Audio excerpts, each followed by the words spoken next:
بسم اللہ الرحمن الرحیم۔ السلام علیکم ورحمۃ اللہ وبرکاتہ۔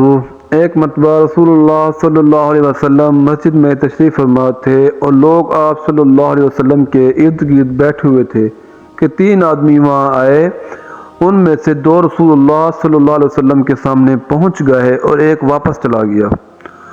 راوی کہتے ہیں کہ پھر وہ دونوں رسول اللہ صلی اللہ علیہ وسلم کے سامنے کھڑے ہو گئے۔ اس کے بعد ان میں سے ایک نے جب مجلس میں ایک جگہ گنجائش دیکھی تو وہاں بیٹھ گیا، اور دوسرا اہل مجلس کے پیچھے بیٹھ گیا، اور تیسرا جو تھا وہ لوٹ گیا۔ تو جب رسول اللہ صلی اللہ علیہ وسلم اپنی گفتگو سے فارغ ہوئے تو صحابہ رضی اللہ عنہم سے فرمایا کہ کیا میں تمہیں ان 3 آدمیوں کے بارے میں نہ بتاؤں؟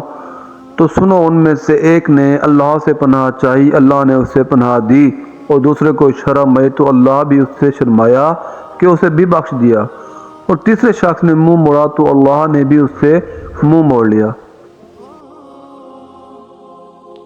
اگر ویڈیو پسند آئی ہو تو لائک کریں، کامنٹ کریں اور شیئر کریں۔ مزید پیاری پیاری احادیث سننے کے لیے ہمارے چینل کو سبسکرائب کریں۔